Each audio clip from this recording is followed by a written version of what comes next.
Hello hello father കച്ചറയല്ലേ? കച്ചറയോ? Father കച്ചറയല്ല, ഫാദർ കാച്ചിറ, തോമസ് കാച്ചിറ. കാച്ചിറ വീട്ടുപേരാണോ? ഞാൻ മറിയാമ്മയാണ്. ഈശോ മിശിഹായ്ക്ക് സ്തുതിയായിരിക്കട്ടെ. എപ്പോഴും എല്ലായ്പ്പോഴും സ്തുതിയായിരിക്കട്ടെ. പറയൂ മറിയാമ്മ. അച്ചോ, ഈശോ മിശിഹായ്ക്ക് സ്തുതിയായിരിക്കട്ടെ. എപ്പോഴും എല്ലായ്പ്പോഴും ഇരിക്കട്ടെ. പറയൂ. ഈശോ മിശിഹായ്ക്ക് സ്തുതിയായിരിക്കട്ടെ അച്ചോ. ഓ, അങ്ങനെ തന്നെ ഇരിക്കട്ടെ. പറയൂ മറിയാമ്മ. അച്ചോ, ഈശോ മിശിഹായ്ക്ക്. കർത്താവേ, മറിയാമ്മക്ക് റേഞ്ച് ഇല്ലെന്ന് തോന്നുന്നു. റേഞ്ചിലോടത്തേക്ക് പോകാം. അവിടെ നനങ്ങാതെ മറിയാമ്മ അവിടെ തന്നെ നിൽക്കൂ. ഈശോ മിശിഹായ്ക്ക് സ്തുതിയായിരിക്കട്ടെ അച്ചോ. കർത്താവേ, സ്തുതി കൊട്ടേഷൻ എടുത്തിരിക്കുകയാണോ? ഇനി പറയൂ മറിയാമ്മ, എന്താണ് നിന്റെ പ്രശ്നങ്ങളാ? അച്ചോ, എനിക്കൊന്ന് കുമ്പസാരിക്കണം. എനിക്കിപ്പോൾ ഒട്ടും സമയമില്ല മറിയാമ്മ. പള്ളിപ്പെരുന്നാളിന് കൊടി കയറിയിരിക്കുകയല്ലേ. കൊടി ഇറങ്ങിയിട്ട് കുമ്പസാരിക്കാം. ഞാൻ ഫോണിലൂടെ കുമ്പസാരിച്ചോളാം അച്ചോ. കർത്താവേ, ഞാൻ എന്താണ് ഈ കേൾക്കുന്നത്? ഫോണിലൂടെ കുമ്പസാരിക്കാമെന്നോ? മറിയാമ്മ, ആ ചെവി റിസീവറിനോട് ചേർത്ത് വെക്കുക. വെച്ചു. മറിയാമ്മ, എടീ. കർത്താവേ, ഞാൻ പറഞ്ഞ തെറികൾ എന്തൊക്കെയാണെന്നോ എനിക്ക് തന്നെ അറിയില്ല. എന്നോട് പൊറുക്കേണമേ. ഇനി എനിക്കൊന്ന് കുമ്പസാരിക്കണം. അച്ചോ, എന്ത് പണിയാത്? സാംസ്കാരിക സമ്മേളനം തുടങ്ങണ്ടേ?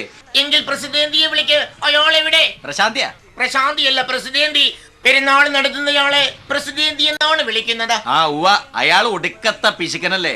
വല്ല നക്കാപ്പിച്ച കാശിന്റെ കാര്യത്തിന് ഇപ്പൊ ആരുടെങ്കിലും അടുത്ത് ഒടക്കണ്ടാവും. അർക്കീസ് വർഗീസ്. അതെടാ, ഈ വർക്കിയാളൊരു പെറുക്കിയ പെറുക്കി. അതുകൊണ്ടല്ലടാ നിങ്ങളെല്ലാരും കൂടി എന്നെ അർക്കീസ് വർഗീസ് ഓമന പേര വിളിക്കണ. എടാ പടക്ക ശവിയെ. ശവിയല്ല രവി.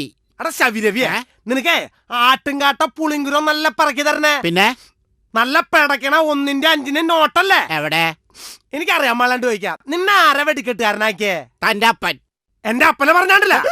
അല്ല, സാറിന്റെ അപ്പനാണല്ലോ എന്നെ വെടിക്കെട്ടുകാരനാക്കിയത്. അല്ല, പറഞ്ഞു വരുമ്പോ നീ എന്റെ അനിയനായിട്ടൊന്നും വരില്ലല്ലോ. എടോ വർഗീസേ. അച്ഛനായിരുന്നോ? എടാന്ന് വിളിക്കണേട്ടപ്പോ ഞാൻ വിചാരിച്ചു എന്റെ മോനായിരിക്കുന്നു. അല്ല അപ്പൻ. ഈശോ മിശിഹായ്ക്കും സമാധാനായിട്ടിരിക്കട്ടെ. സമാധാനമല്ല വർഗീസേ, സ്തുതിയായിരിക്കട്ടെ എന്നാണോ? എന്തെങ്കിലൊക്കെ എവിടെങ്കിലൊക്കെ ഇരിക്കട്ടെ അച്ചോ. നീ ആ വെടിക്കെട്ടുകാരനുമായി ഉടക്കി നിൽക്കാതെ സ്റ്റേജിലേക്ക് വരിക. അച്ചൊന്നും മിണ്ടാണ്ട്. എനിക്ക് ഊനായിട്ട് ചെറിയൊരു പ്രശ്നം സോൾവ് ചെയ്യാണ്ട്. എടാ കൊടി കയറുമ്പോ നിന്നോട് ഞാൻ 6 കയറുമ്പം കലിക്ക് പൊട്ടിക്കാൻ പറഞ്ഞിട്ടുണ്ടായോ? അതെ. എന്നിട്ട് നീ അത് പൊട്ടിച്ചോ? അതിന് പകരമല്ലേ ഞാൻ മാലപ്പടക്കം പൊട്ടിച്ചത്. മാലപ്പടക്കത്തിന്റെ കാര്യം നീ പറയരുത്. അത് പറഞ്ഞാ അടിച്ച് നിന്നെ കരണ്ട് ഞാൻ പൊട്ടിക്കും. എടാ എന്റെ വീട്ടില് കടുക് പൊട്ടിച്ചാ കിട്ടില്ലോടാ ഇതിലും കൂടുതൽ സൗണ്ട്. അല്ല, ഒരു കാര്യം ഞാൻ ചോദിക്കട്ടെ, നീ പെരുന്നാൾ കൊടിയേറിയ ശേഷം എത്ര വാണം നീ വിട്ടു? ഞാനൊരു 50 വാണം വിട്ടിട്ടുണ്ടാവും. ബാക്കിയുള്ളത് ആര് വിടും? എന്റെ മോൻ വിടും. അപ്പൊ നിനക്കും തൊട്ട് അവിടെ പണി? അതെ, എനിക്ക് ഇവിടെ മാത്രമല്ല, തൊട്ടടുത്ത അമ്പലത്തിന് ഉത്സവം ഉള്ളതാ. അവിടെ എനിക്ക് തല കാണിക്കണം. മനസ്സിലായി. പാലക്കാട് നിന്ന് ഇവിടെ വരെ വന്നിട്ട് എന്റെ ചെലവില് നീ അമ്പലത്തിലും പള്ളിയിലും കൂടി ഡബിൾ റോള് കളിക്കാണല്ലേ? അത് ശരി. അതിന്റെ അർത്ഥം ഒരു വെടിക്ക് 2 പക്ഷി. മോനെ, വെടി നിന്റെ തള്ളയാടാ. അല്ല, ഞാൻ ഉദ്ദേശിച്ചത് നിനക്കെന്താടാ? എന്താടാ? എന്തെങ്കിലും പറ്റിയാ? അല്ല, ഒരു കാര്യം ചോദിച്ചോട്ടെ, ഇത് വയറോ അല്ല ബ്ലേഡറോ? നിനക്കുള്ള പടക്കം ഞാൻ തരാം. വർഗീസേ, പെരുന്നാൾ പ്രമാണിച്ച് ലേഡീസിന്റെ കയ്യിൽ നിന്നും അടി വാങ്ങിക്കാതെ സ്റ്റേജിലേക്ക് വരിക. അല്ലച്ച, ഞാൻ ആ പെണ്ണ് എന്തോ തെറ്റിദ്ധരിച്ചുണ്ട്. ഞാൻ പറഞ്ഞേല് ഞാൻ അങ്ങനെയല്ലല്ലോ ഉദ്ദേശിച്ചത്. അല്ലച്ചോ, അച്ഛൻ ഇങ്ങനെ ഈ കൂടെ കടന്ന് ഒച്ചയെടുത്ത വല്ല നടക്കാൻ പറ്റോ? എനിക്ക് എന്റേതായ പള്ളിയിലെ കാര്യങ്ങളും സംഭവങ്ങളൊക്കെ ചെയ്യണ്ടേ? അച്ഛൻ ഈ പറഞ്ഞ മാതിരി എല്ലാത്തിനും ഒച്ചയെടുത്താൽ ഞാൻ എന്ത് ചെയ്യാ? ആ പെണ്ണിന് ഞാൻ പറഞ്ഞതിൽ ചെറിയൊരു സ്പെല്ലിംഗ് മിസ്റ്റേക്ക് വന്നെന്ന് തോന്നുന്നു. എടോ വർഗീസേ, പള്ളിപ്പെരുന്നാള് പ്രമാണിച്ച് ഇയാൾ 24 മണിക്കൂറും വെള്ളമടിയാണോ? ഇങ്ങനെ 24 മണിക്കൂറും വെള്ളമടിച്ചു കഴിഞ്ഞാൽ തന്റെ കൂമ്പ് വാടിപ്പോകും. ദൈവത്തിന്റെ അനുഗ്രഹം കൊണ്ട് എനിക്ക് ഒരു അസുഖവും ഇല്ല. ഷുഗർ ഇല്ല, കൊളസ്ട്രോൾ ഇല്ല, പ്രഷർ ഇല്ല, ലിവറും ഇല്ല.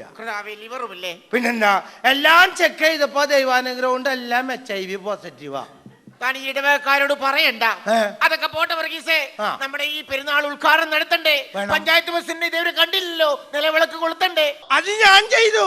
പഞ്ചായത്ത് പ്രസിഡന്റിനെ കാത്തിക്കാൻ സമയമില്ല. നിലവിളക്ക് ഞാൻ കൊളുത്തിന്റെ അവിടെ. കർത്താവേ, പഞ്ചായത്ത് പ്രസിഡന്റ് കത്തിക്കണ നിലവിളക്ക് താൻ കൊളുത്തിയോ? പോയി കിടത്തിറോ. പഞ്ചായത്ത് പ്രസിഡന്റ് കത്തിച്ചാലും ഞാൻ കത്തിച്ചാലും ഒരു നിലവിളക്കിന്ന് പറഞ്ഞ വെളിച്ചല്ലേ വരുള്ളൂ. അതിപ്പോ അവിടെ വന്നിട്ടുണ്ട്. ഇനിയിപ്പൊ കിടത്തിയിടാൻ പറഞ്ഞ നടക്കണ കാര്യമല്ല. അച്ഛൻ പറയുമ്പോ കിടത്ത, അച്ഛൻ പറയുമ്പോ ഊതാന്ന് പറഞ്ഞിട്ട് ഞാൻ വല്ല വെടിക്കെട്ടുകാരനാ? അടുത്ത കുരിശ് വരുന്നു. വിളിച്ചാൽ ഇതാണ് അച്ഛ ആവശ്യമില്ലാത്ത കാര്യങ്ങൾക്കൊക്കെ ഇവരൊക്കെ കയറി ഇടപെടും. അല്ല ഞാൻ അവിടെ വെടിക്കെട്ട് വരലിരുന്നപ്പോ എന്നെ വെടിക്കെട്ടുകാരനെ വിളിച്ചു സ്റ്റേജിലേക്ക് വിളിച്ചു. പക്ഷെ എന്ത് കഷ്ടം, നിനക്ക് വേറെ വല്ല പണിക്ക് എന്താ പ്രശ്നം നിന്റെ? അതായത് ഈ ഗുണ്ട് നമ്മൾ താഴ്ത്തിട്ട് പൊട്ടിക്കണോ അതോ മുകളിലിട്ട് പൊട്ടിക്കണം? കൊണ്ട് നമുക്ക് പൊട്ടിക്കണ തല ഞാൻ പറഞ്ഞില്ല. അതല്ല, പ്രദർശനം ഇറങ്ങാൻ പോയല്ല. ആ. അപ്പൊ നമ്മള് വാണം വിടുമല്ലോ. ഉവ്വ. അപ്പൊ ഈ വാണത്തിന്റെ ഉള്ളിൽ നിന്ന് കൊട വരണോ അതോ കുടം വരണോ? നീ കൊടയോ കൊടമോ വരുത്തുക, പക്ഷെ പള്ളിക്ക് കടം വരുത്തരുത്.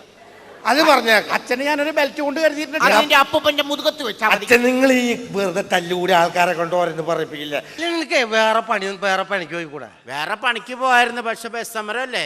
ബസ് സമരം ആയതുകൊണ്ട് എന്താ പണിക്ക് പോകണോണ്ട്? ബസ് സമരം ആയിടാൻ അങ്ങനെ പോവും. എന്തേ ബസ് സമരം അല്ലേ? എന്ത് കഷ്ടാണ് പണിക്ക് പോകാനായിട്ട്. ഇവിടെ ഓട്ടോറിക്ഷ ജീപ്പ് കാറൊക്കെ ഇല്ല, അതിൽ പോയിക്കൂടെ? പക്ഷെ ഓട്ടോറിക്ഷയിലും ജീപ്പിലും കാറിലൊക്കെ നിന്ന് പാടാനുള്ള സെറ്റപ്പ് ഇല്ലല്ലോ. വൈറ്റത്തടിച്ച് പറഞ്ഞ ആളാ. അല്ല, അപ്പൊ ഗുണ്ട് ഇല്ല കാര്യായി എന്തിനാച്ച ഗുണ്ടു ഗുണ്ടു വർഗീസേ, അയാള് ഗുണ്ടിന്റെ കാര്യം പറഞ്ഞപ്പോഴാണ് ഞാൻ തന്നെ മുണ്ടിന്റെ കാര്യം ആലോചിക്കുന്നത്. ഇവിടെ പള്ളിപ്പെരുന്നാൾ പ്രമാണിച്ച് താനെന്താണോ തുണിയില്ലാതെ നടക്കുന്നത്? തുണി അപ്പൊ ആരാ? കർത്താവേ ഉണ്ടായിരുന്നു താത്തിക്കുന്നു. അത് ശരി. അല്ല പെരുന്നാള് എട്ടാമടം കഴിഞ്ഞവരെ കൊടുക്കണ്ടേ? ചെളിയാവണ്ടെന്ന് വിചാരിച്ച് മൂണ്ടിട്ടേക്കണതാ. എന്റെ പൊന്നു പ്രസിഡന്റ്, ഈ പരിപാടിയുടെ ഉദ്ഘാടനം നടക്കട്ടെ, ഇവിടെ ഗാനമേള നടത്താന്ന് പറഞ്ഞ ആദർശയെ കണ്ടില്ലല്ലോ. അയാളെ കുറിച്ച് വല്ല വിവരവുമുണ്ടോ? അതെ, അയാളെ പറ്റി വിവരം തിരക്കണ ഞാനല്ല. പിന്നെ ആരാണ്? ഈ പള്ളിയിലെ കണക്ക് കാര്യങ്ങള് നാദൃശേനെ ബുക്ക് ചെയ്തോ അവരെ ബുക്ക് ചെയ്തോ എന്നൊക്കെ തിരക്കണ ഞാനല്ല. അതാരാണ്? പള്ളിയിലെ കൈക്കാരൻ. ആ കൈക്കാരൻ ഇപ്പൊ എവിടെ? എവിടെങ്കിലും ഇരുന്ന് കൈയിടണ്ടാവും. കൈക്കാരനെന്ന് വിട്ടെന്താ കാര്യം? കൈ കിടക്കണ്ടേ? അതുകൊണ്ടാ ഈർക്കില്. മാതാവെ പൊറുക്കണേ. എടോ കൈക്കാരോ, ഇവിടെ ഇവിടെ ഈ സ്റ്റേജില് ദോ, ഇങ്ങോട്ട് നോക്കണോ. ആര്? അച്ഛനാ? താനെന്താണ് നേർച്ചക്കുറ്റിയുടെ മുമ്പിൽ ഇരുന്ന് മൂത്രം ഒഴിക്കുകയാണോ? അല്ലെ, ഞാൻ തൂത്ത് വാരിക്കൊണ്ടിരിക്കുക. മനസ്സിലായില്ല. അല്ലല്ല, തൂത്ത് ക്ലീൻ ആയിക്കൊണ്ടിരിക്കണ അച്ചോ. തൂത്തോ മൊത്തം വാരരുത്. വേറെ കാര്യങ്ങൾക്കാണെങ്കിൽ 100 ആൾക്കാരുണ്ട്. എങ്ങനെ? കാശ് എടുക്കാൻ വേണ്ടി മാത്രം ആരുമില്ല. അല്ലല്ല, ഈ കാശിന്റെ കാര്യം കണക്ക് നോക്കാൻ ആരുമില്ലല്ലോ ഇവിടെ. കൈക്കാരാ, കഴിഞ്ഞ പെരുന്നാൾ ഞാനൊന്ന് തൂത്ത് വാരിയതാ. മനസ്സിലായി. പിന്നെ ഒരു മനുഷ്യൻ തിരിഞ്ഞു നോക്കിയിട്ടില്ല. ഇങ്ങനെ തൂത്തുവാരിയാൽ കൈക്കാരാ താൻ കാശുകാരനാകും. താൻ എന്തിനാണോ ആ പള്ളിമേടയിൽ കിടന്ന മണി അടിച്ചോണ്ട് പോയതാ? അത് പോക്കൃതമല്ലേ? അച്ഛനെ, അച്ഛൻ ഒരുമാതിരി വർത്താനം പറയുന്നിട്ടാ. അച്ഛനല്ലേ പറഞ്ഞത് കപ്പ്യാർ ഇവിടെ ഇല്ല, അതുകൊണ്ട് കൈക്കാര പോകുന്ന വഴിക്ക് മണി അടിച്ചോണ്ട് പോകാൻ പറഞ്ഞില്ലേ? അതുകൊണ്ട് ഞാൻ പോണ വഴിക്ക് വീട്ടിലേക്ക് മണി അടിച്ചോണ്ട് പോയി. ആ കേശവന് മറിച്ച് വിട്ട് ഇത്തിരി ചില്ലറയും കിട്ടി. താൻ ഇങ്ങോട്ട് പോ, എനിക്ക് ആ കണക്കും കാര്യങ്ങളും അറിയണം. ഓ, കണക്ക് അച്ഛൻ എപ്പോഴും കണക്കാ. ഓ, ഭൂമിയുടെ സ്പന്ദനം കണക്കിലാന്ന് കേട്ടിട്ടുണ്ട്. ഈ പള്ളിയുടെ സ്പന്ദനം കണക്കിലാണ്. താൻ അവിടെ കിടന്ന് ചിലക്കാതെ സ്റ്റേജിലേക്ക് വരിക. ഇന്ന് കണക്കാ ഒരു ബാക്കി കാര്യം. ഇങ്ങോട്ട് വാടോ, ഇങ്ങോട്ട് വാടോ, ഇവിടെ നിൽക്കടോ. താൻ ആ പള്ളി പെരുന്നാളിന്റെ കണക്കുകളൊന്ന് കാണിച്ചേ, ഞാനൊന്ന് കാണട്ടെ. അച്ഛനെന്ത് ഒരു സമാധാനം തരില്ല അച്ഛനത്? ഈ കണക്ക് പറഞ്ഞ് എന്ത് പ്രശ്നം അച്ഛൻ ഉണ്ടാക്കണത്? എനിക്ക് കണക്കറിയണം, സത്യസന്ധമായ കണക്ക് വിവരങ്ങൾ കാണിക്കുക. കണക്കല്ലേ തേനാ? കണക്ക് തേനകത്തല്ല എഴുതിയിട്ടുണ്ട്. കർത്താവേ, ഒരു പെരുന്നാളും വരും, മനുഷ്യന് തലക്ക് തൊഴിലും ഇല്ല. പ്രദക്ഷിണത്തിന് ഇതാണോ അക്ഷരപിശാചാണല്ലോ. പ്രദക്ഷിണത്തിന് വീട് അലങ്കരിച്ചത് 25,000 രൂപ. അതെ കർത്താവേ, വീട് അലങ്കരിച്ചത് ആരുടെ വീട്? അച്ഛനല്ലേ പറഞ്ഞേ പ്രദർശനം ഇറങ്ങുമ്പോഴേക്കും വീട് അലങ്കരിക്കണമെന്ന് പറഞ്ഞു. എന്റെ വീട് അലങ്കരിച്ച് ഞാൻ വീട് അലങ്കരിക്കണമെന്ന് പറഞ്ഞിട്ടില്ല. പ്രദർശനം ഇറങ്ങുമ്പോൾ വീതി അലങ്കരിക്കണമെന്നാണ് പറഞ്ഞത്. അയ്യോ, വീതിയായിരുന്ന എനിക്ക് തെറ്റിപ്പോയതാ. ഈ ഡായും ദീയും തമ്മിൽ മാറിപ്പോയതാ. കർത്താവേ, പള്ളിയുടെ 25,000 രൂപ വെള്ളത്തിലായല്ലോ. ആനക്ക് പട്ടം മേടിച്ചത് 3,000 റുപ്യ. ആനക്ക് പട്ടമേടി എന്തിനാണ് ഇത്രയും കൂടുതൽ പട്ടം മേടിച്ചു കൊടുത്തത്? എന്റെ പൊന്നച്ചോ, ആനക്ക് പ്രദർശനമൊക്കെ അപ്പൊ ഈ ആന തലവസം വന്ന് നിർത്തിയാണല്ലേ? പാലക്കാട് നിന്ന് 2 ടാങ്കർ ലോറിയിലാണ് കൊണ്ടുവന്നിറക്കിയത് പട്ട.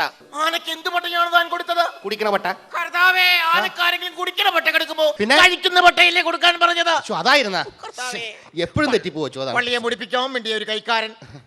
ആനക്ക് 4 ചുരിദാർ. കർത്താവേ, കള്ളക്കണക്ക്. ആനക്ക് ചുരിദാർ ആരെങ്കിലും മേടിക്കുമോ? എന്റെ പൊന്നെ, വൈഫാണ് എന്റെ ആനി. ആനി? കർത്താവേ, അച്ചോ അതെ, പള്ളി പെരുന്നാൾ പ്രമാണിച്ച് ആനിക്കുണ്ടാ. അച്ചോ അത് പെരുന്നാളൊക്കെ അല്ലേ? അപ്പൊ നമ്മുടെ പെണ്ണുമ്പള്ളത്തിനും ആനിയോട്ടൊക്കെ നടക്കട്ടെ. ഇങ്ങനെ നടക്കുന്ന സമയത്ത് ഏതെങ്കിലും പൂവാലന്മാര് കൊത്തിക്കൊണ്ടുപോയി പോട്ടേന്ന് എഴുതിയിട്ടാ വലിയ തലവേദനയോട് വെച്ചോ എന്നെ കൊണ്ടുപോകും. തന്റെ ഈ മുടിഞ്ഞ കൊള്ളക്കണക്കുകൾ തന്റെ കയ്യിൽ തന്നെ ഇരിക്കട്ടെ. അതൊക്കെ പോട്ടെ, താൻ ഇങ്ങോട്ട് വന്നേ. ആ ഗാനമേളക്ക് ബുക്ക് ചെയ്ത നാദൃശയെ കുറിച്ച് വല്ല വിവരമുണ്ടോ? എന്റെ പൊന്നച്ചോ, നാദർശൻ ബുക്ക് ചെയ്ത് ഞാൻ മാത്രമല്ല, ആ കപ്പ്യാരും ഞാനും അവനും പോയിട്ട് ഒരുമിച്ച് ബുക്ക് ചെയ്തത്. കപ്പ്യാരോ? കപ്പ്യാരെന്തേ? കപ്പ്യാരോ? ഞാൻ ഇവിടെ ചാർജ് എടുത്തിട്ട് 3 മാസമല്ലേ ആയുള്ളൂ. ഇവിടെ കുമ്പസാരിക്കാൻ വരുന്ന പെണ്ണുങ്ങളെല്ലാവരും അച്ചോ ഞാൻ പാലത്തിൽ നിന്ന് വീണു എന്ന് മാത്രം പറയുന്നുള്ളൂ. എന്താണ് ഈ പാലത്തിൽ നിന്ന് വീണു എന്നറിയുന്നതിന് വേണ്ടി ഞാൻ നേരത്തെ ഈ ഇടവകയിൽ നിന്ന് ആ പള്ളിയിൽ അച്ഛനെ കാണുന്നതിന് വേണ്ടി എന്താണ് ആ പാലത്തിൽ നിന്ന് വീണു എന്ന് മനസ്സിലാക്കാൻ വേണ്ടി പറഞ്ഞു വിട്ടിരിക്കുകയാണ്. അതെ. ഓഹോ, വെറുതെ പെണ്ണുങ്ങൾ ചുമ്മാ തന്നെ അങ്ങോട്ട് നടക്കുക, കാലത്തെ കയറുക, അടുത്ത വീഴുക എന്നൊക്കെ പറഞ്ഞോണ്ട് ഇരിക്കുന്ന സമയമില്ല. അച്ഛാ, അച്ചോ തെക്കേ മുറിവച്ചാ ഈ അച്ഛനിത് എവിടെ പോയി കിടക്കുവായത്? അതോ ആ അച്ഛനും ഇനി പാലത്തിൽ നിന്ന് വിടാൻ പോയോ? ശ്ശേ. ഇനി അച്ഛൻ്റെ സ്വഭാവം അനുസരിച്ച് ഈ പള്ളിയിൽ നിന്ന് സ്ഥലം മാറി പോയി കാണാനാണ് വഴി. അച്ഛാ, അച്ഛോ. ഏത് ബാബിയാടാ ഈ വെളുപ്പാങ്കാലത്ത് തന്നെ വിളിച്ചു പോകുന്നത്? അച്ഛാ, ഇത് ഞാനാ. ആരിത് കപ്പ്യാരി കൊച്ചാപ്പിയെ? എന്താടോ രാവിലെ തന്നെ? അച്ഛോ, ഈശോ മിശിഹായ്ക്ക് സ്തുതിയായിരിക്കട്ടെ. ഇത് പറയാനാണോ കൊച്ചാപ്പി നീ മൈലുകൾ താണ്ടി ഇവിടെ വരുവാനത്? അല്ല അച്ഛോ, അച്ഛനോടൊരു അത്യാവശ്യ കാര്യം ചോദിച്ചറിയാൻ വേണ്ടി വന്നാ. ആ വൃത്തികെട്ട ഇടവയിലേക്ക് എന്നെ തിരിച്ചു വിളിക്കുവാനാണെങ്കിൽ എന്റെ പാട്ടി വരും. അതല്ല അച്ഛാ, പിന്നെ അച്ഛന്റെ ഗ്യാപ്പിൽ അവിടെ വേറൊരു അച്ഛൻ കേറി പറ്റിയച്ചു. ഓഹോ, അങ്ങനെയാണ് എനിക്കെന്നാ? അതെ അച്ഛാ, ആ അച്ഛൻ പറഞ്ഞിട്ട് വന്നാ. എന്നടാ കാര്യം? അച്ഛോ, ചെകുത്താമുക്കടവേലെ പെമ്പിള്ളേര് കംപ്ലീറ്റ് ഉണ്ടല്ലോ, അച്ഛന്റെ അടുത്ത് കുമ്പസാരിക്കാൻ വന്നു കഴിയുമ്പോഴത്തേക്കും എന്നാ കംപ്ലൈന്റ് ആണെന്നറിയാവോ? കാര്യം എന്നാന്ന് വെച്ചാൽ ഞാൻ പാലത്തേന്ന് വീണു, ഞാൻ ഉച്ചയ്ക്ക് പാലത്തേന്ന് വീണു, വൈകിട്ട് പാലത്തേന്ന് വീണു, രാവിലെ പാലത്തേന്ന് വീണു. ഈ പാലത്തേന്ന് വീണു എന്നുള്ള ഒരു വർത്തമാനം അല്ലാതെ വേറെ ഒന്നും കുമ്പസാരിക്കാറില്ല അച്ഛോ.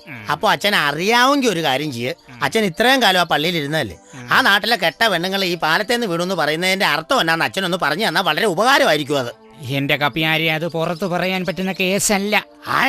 അതുകൊണ്ട് ഞാൻ ഉറക്കെ പറയാം, ആ ചെകുത്താൻ മൊക്കടവകയിലെ കംപ്ലീറ്റ് പെണ്ണുങ്ങൾ പ്രശ്നക്കാരാണ്. കുമ്പസാരിക്കാൻ വരുന്ന പെണ്ണുങ്ങളുടെ അവിഹിത ബന്ധം, അതായത് ഇമ്മോറൽ ട്രാഫിക് ജാം കേട്ട് കേട്ട് മനസ്സ് മടുത്ത് തലയ്ക്ക് ഭ്രാന്ത് പിടിച്ച് ഞാനാണ് അവരോട് പറഞ്ഞത്, പെണ്ണുങ്ങളെ നിങ്ങൾ കുമ്പസാരിക്കാൻ വരുമ്പോൾ ഒരു കാര്യം ചെയ്യുക, നിങ്ങൾ അവിഹിത ബന്ധത്തിന്റെ പേര് പറയില്ലേ, പകരം നിങ്ങൾ പാലത്തേന്ന് വീണു എന്ന കോഡ് ഭാഷ പറഞ്ഞാൽ മതിയെന്ന് കപ്പിയർക്ക് അറിയുമോ? എനിക്ക് ശമ്പളം കൂട്ടിത്തരാത്തത് കൊണ്ട് മാത്രമല്ല ഞാൻ ആ പള്ളിയിൽ നിന്ന് പോന്നത്, ആ പെണ്ണുങ്ങളുടെ അവിഹിത ബന്ധം കേട്ട് കേട്ട് തലയ്ക്ക് ഭ്രാന്ത് പിടിക്കുമല്ലോ എന്ന് കരുതി പറന്നു പോന്നതാണ്. അതെയോ? മെനകെട്ടവളൊക്കെ വളരെ ഉപകാരം വെച്ചാ എന്റെ പൊന്നേ. എന്നാലും ഞങ്ങളുടെ ഈ ചെകുത്താമുക്കടവയിൽ ഇത്രയും പാലമണിക്കാറുള്ള കാര്യം ഞങ്ങൾ അറിഞ്ഞില്ല. ഞാൻ ഒരു കാര്യം ചെയ്യാം അച്ഛാ, ഞാൻ എത്രയും പെട്ടെന്ന് പോയി ആ അച്ഛനോട് ചെന്ന് കാര്യം പറയട്ടെ, കേട്ടോ? അങ്ങനെ ശരി അച്ഛാ. ശരി കപ്പ്യാരെ. ആ കപ്പ്യാരെ, വരേക്കാടൻ അച്ഛനോട് ഒരു പ്രത്യേക കാര്യം പറഞ്ഞേക്കണേ. പെണ്ണുങ്ങള് പാലത്തേന്ന് വീഴുന്നുള്ള കോഡ് ഭാഷ അവിഹിത ബന്ധത്തിനുള്ളതാണെന്ന്. അച്ഛോ, അച്ഛോ, വരേക്കാടൻ അച്ഛോ, കോഡ് ഭാഷ കണ്ടുപിടിച്ചോ? അച്ഛോ, കോഡ് ഭാഷ വീടുന്നുള്ള കോഡ് ഭാഷ പിടി കിട്ടിയച്ചോ. കോഡ് ഭാഷയൊക്കെ പിന്നെ പറയാം. കപ്പ്യാരെ, താൻ വേഗം വീട്ടിലേക്ക് ചെല്ലേ. താൻ പോയതിനു ശേഷം 5-6 തവണ പാമ്പൻ പാലത്തിൽ നിന്ന് വീണു എന്ന് പറഞ്ഞ് തന്റെ ഭാര്യ എന്നെ അമ്മ കുമ്പസാരിക്കാൻ വന്നിരുന്നു. അതൊക്കെ പോട്ടെ, നമുക്ക് ഈ പള്ളി പെരുന്നാൾ അടിച്ചു പൊളിക്കണ്ടേ? ഗാനമേള ബുക്ക് ചെയ്ത് നാദൃശ ഇതേവരെ കണ്ടില്ലല്ലോ. ഗാനമേള നടത്താൻ വേണ്ട നാദൃശ രാവിലെ എന്നെ വിളിച്ചായിരുന്നു. 1 മണിക്കൂർ കഴിഞ്ഞ് താമസിച്ചെത്തോളൂ പറഞ്ഞു. ഞാനല്ല അയ്യാലാച്ച. 1 മണിക്കൂർ താമസിക്കുമെന്ന് പറഞ്ഞോ? കർത്താവേ, ഞാൻ ആ 1 മണിക്കൂറിന്റെ ഗ്യാപ്പിൽ ചെറിയൊരു പ്രസംഗം ഞാൻ കാഴ്ചവെക്കാം. ഇറ്റ് വാസ് 1975 അച്ചോ ചതിക്കല്ലേ, ജനങ്ങൾ വയലന്റ് ആകും. അച്ചോ ചതിക്കല്ലേ, പ്രസംഗിച്ച ജനങ്ങൾ പോകും. അച്ചോ നിർത്ത്, ഞാൻ പറഞ്ഞു നിർത്ത്. നാദൃശക്ക് നല്ല ഗാനമേള ഉണ്ടായല്ലേ? അതെ, എങ്ങനെ മനസ്സിലായി? അല്ല, ഞൊണ്ടി നടക്കണപ്പോ തന്നെ മനസ്സിലായി. താ കൂടുതൽ തമാശക്കല്ലേ. എത്രയായി? 7 മാസവും 2 ആഴ്ചയും. 7 മാസം 2 ആഴ്ച. ചേച്ചിയുടെ അടുത്തല്ല ചോദിച്ചത്, ഇളിക്കല്ലടൂ. എത്രയായിരുന്നു? 150 രൂപ. 150 രൂപ? ഓട്ടോയുടെ വിലയല്ല ചോദിച്ചത്. പിന്നെ എയർപോർട്ടിൽ നിന്ന് ഇവിടത്തോളം വരെ 150 ആവില്ലടോ. ചൂടാലേട്ടാ, തരാ. നേരത്തെ ചോദിക്കണമെന്ന് വിചാരിച്ചാ, എന്തിനു ഗാനങ്ങൾക്ക് പോകുമ്പോ ഓക്സിജൻ സിലിണ്ടർ? ഓക്സിജൻ സിലിണ്ടറാ? അത് ഞാൻ ഈ 6-ാം നമ്പറിലെ ഹരിമുരളീരം എന്ന് പറഞ്ഞ പാട്ടില്ലേ, അത് പാടുന്നുണ്ട്. അതിൽ ഈ മധുമൊഴിരാതെ നിന്നെ തേടി എന്ന് പറഞ്ഞ് നീട്ടല്ലേ, അതിന് ഈ ഓക്സിജൻ സിലിണ്ടർ കണക്ട് ചെയ്യേണ്ടി വരും. കണക്ട് ചെയ്യാനാ?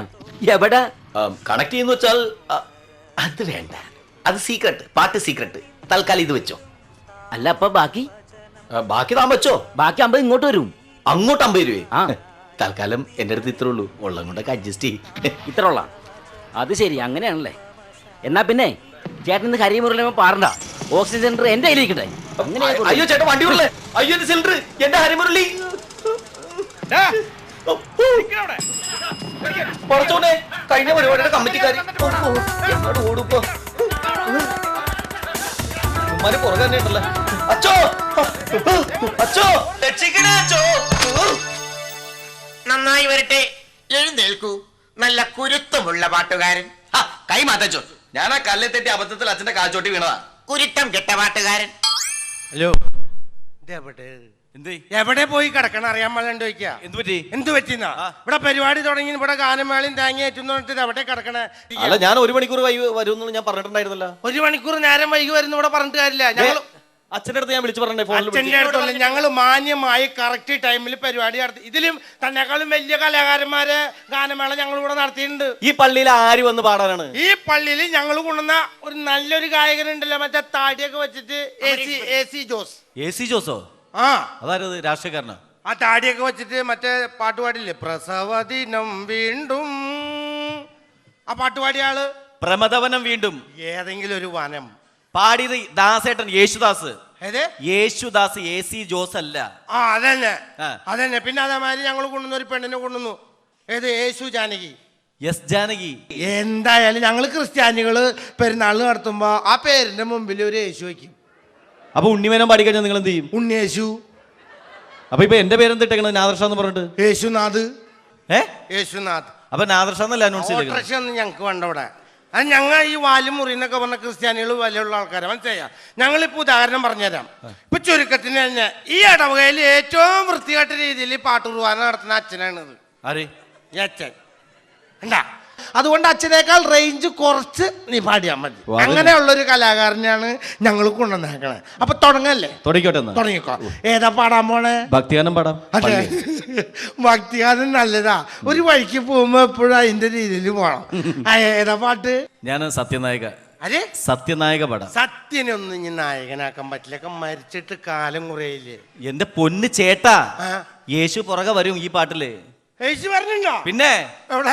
അതല്ല, പാട്ടില് വരും. ഞാൻ പാടി കേൾപ്പിച്ചു ഈ തരാം. പാട്ടിൽ വരും. ഭക്തിഗാനമാണ് സത്യനായക. അപ്പൊ ഭക്തിഗാനം പാടിക്കോട്ടെ. സത്യനായക. ആ. പാട്ട് നന്നായിക്കോട്ടെ കേട്ടോ. Okay. All the best. Thank you. നന്നാവട്ടെ. പാട്ട് നന്നായാൽ ആ. ഞാനൊരു സമ്മാനം തരൂ. എന്താ ഞാൻ പറയില്ല, തരാം ഞാൻ. പാട്ട് നടക്കട്ടെ. റെഡി? പറഞ്ഞ കാശെങ്കിലും തരുമോ? പെരുന്നാൾ ഞങ്ങളെ നടത്തണ, കാശ് തരും.